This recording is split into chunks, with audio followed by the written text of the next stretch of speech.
Assalomu alaykum, Aralash TV kanali obunachilari. Kunning muhim xabarlari. Video boshida bitta like so'rab qolaman.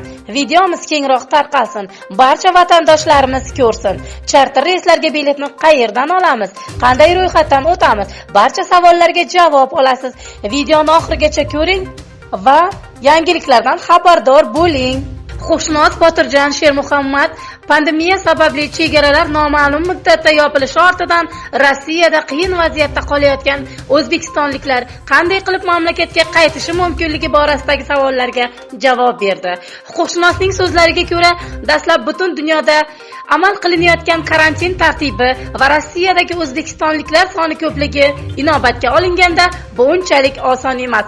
Undan ko'ra Rossiyadagi O'zbekiston fuqarolari avvalo charter reyslar uchun ro'yxatdan o'tishi va o'z navbatini kutishi kerak. Charter reys tashkil qilinganda elchixona xodimlari navbat bo'yicha har bir fuqaro bilan bog'lanadi.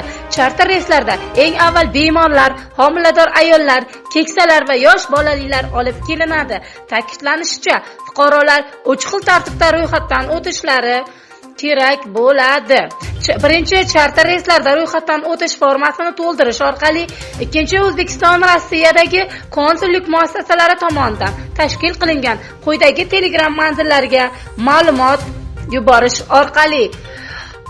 Uzkorus charter 1, Uzkorus charter 2, Uzkorus charter 3, Uzkorus charter 4, Uzkorus bot. Uchinchi, O'zbekistonning Rossiyadagi konsullik muassasalaridagi qo'ng'iroq qilib bog'lanish orqali, masalan, +7 499 230 0076.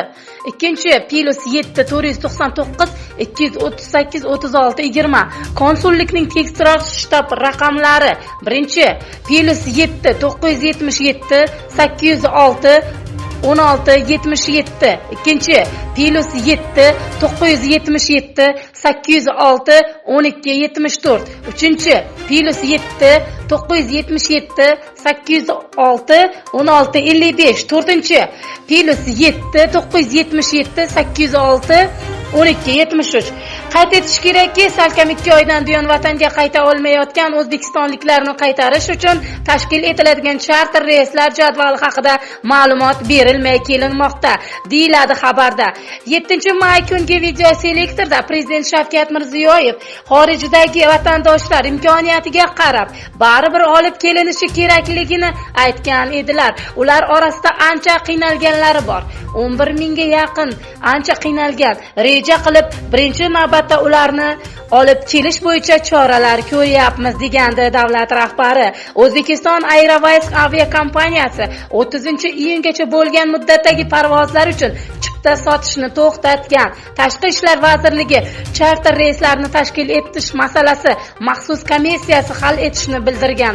Avvalroq xorijiy davlatlarda bo'lib turgan va vatanga qaytish istagini bildirgan O'zbekiston fuqarolarining ro'yxati tuzilayotgani haqida xabar berilgan edi. Fikr va mulohazalaringizni kommentariyada kutib qolamiz. Videomiz yoqqan bo'lsa, bitta like bosib va podpisatsiya tugmasini bosishni unutmang aziz do'stlar. Sizlar bilan